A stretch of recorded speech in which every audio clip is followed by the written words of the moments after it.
I'm going to be telling everybody about my experience with God last week, which was so incredible. At the beginning of camp, it felt like any given day.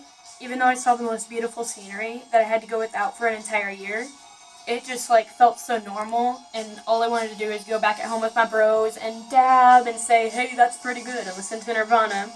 But it was so hot. Every day the sun beat down harder on my baseball hat, and I became so tired I was delirious. Aside from my fatigue, camp news were so funny. Like, these guys had us work out, and they had like this whole like Mountain Dew moment. It was hilarious. And like they all made me laugh, and they were so respectful and wonderful, and that made me want to be a part of the staff, and I've always wanted to be. So I'm gonna go for that. I'm gonna make that like my dream type thing. But I'm getting too off track. I'm sorry. The most wonderful food and just zig zig doo from the snack shack, and everybody's so considerate there. All that stuff was funny, and my new friends were goofy, and everything was so fun. But something else touched me besides that. At camp in 2015, I saw a terrifying vision of a cross with light illuminated on it. And the next day, I saw a cross with light illuminated on it. But the thing is, like in my vision, Jesus was trembling in front of it, and in real life, I was trembling. And I felt as if everybody was smothering Jesus, so I tried to give him a break. And I didn't spend a lot of time with him in 2015 because I was just scared that I was going to make him feel bad, and I didn't want to do that. But this year at camp, Pastor Rick Pearson, he helped me realize so well that like that doesn't matter, and that was just a silly vision to have, because he had this dream. He went to see the Minnesota Vikings. He went to meet them and everything, and like everybody was so nice to him from the church, and for like National Preachers Day, they gave him that. Yeah, with that. He got to go do that, and it was the coolest weekend of his life because he got to meet all his favorite people that he ever thought about. But yes, he loved it, but he had this dream about it a couple weeks later. Um, it showed the church. No, not the church. It was in heaven, and it showed this like white oval stadium, and it was so beautiful. And Rick Pearson was sitting there, and there was people around him, and there was just like this holy whisper in the air that he couldn't explain, but he said it was the most beautiful thing he'd ever heard.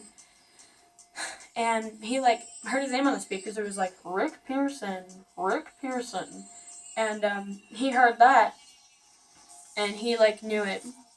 He was like yes and stuff like that. Sorry, I'm a little bit awkward. And like he went down there, and he just knew that he was supposed to be there. Like he knew it's what he was supposed to be doing. And he was walking down there, and he walked past all the I Heart Jesus shirts and all the heavenly hot dogs, and they probably were wrapped up in tinfoil all nice. And he went down over to, like, the hallway where all the players come out of, and he came out of there, and on the field was Jesus Christ, sitting in a great white throne. And he kneeled to him, and Jesus said, "Thank you for being such a wonderful servant to me, Rick Pearson. You may now receive your award." And there was silence for a couple seconds, and just like the holy whispering in the stands, you know? But then he listened to the crowd. But he like listened in that hallway that he just came out of, and he heard like this distant rumbling. But it wasn't the Lamborghini he's going to receive in heaven or anything like that. It was a group of people. And he heard the, running of Converse, running of high heels, etc., all running out to thank him. And they all came out and were hugging him. "Thank you so much, Rick Pearson. You got me into heaven. Thank you. I just love you so much." And he really hit me. Because he said, imagine if you were in heaven and you were there in that stadium and nobody was cheering for you and everything was silent and nobody came out to thank you and you were judged by the Lord. How would that make you feel? And that just really hit me, and it made me really legit dare to be bold. Like that was what the theme was of camp, and that's what I need to do. And I know I exceeded the 3 minutes of this, but I don't care. That's the full story, and I'm telling you. So I kind of have an attitude still, but it's an attitude for Jesus, so it's okay. Yes, I'm still gonna be the same person. I'm still gonna love Nirvana. I'm still gonna love music. Still gonna be like passionate about things. Still gonna be a little bit moody once in a while.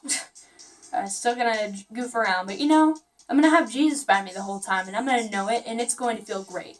And I'm gonna tell everybody I've got him by me, and they can have him too. And it's just opened up my eyes so much, and I want to be so thankful to this church for bringing me there, for Pastor Age, and for everybody at that church. Just most of all, Carly Heatherly.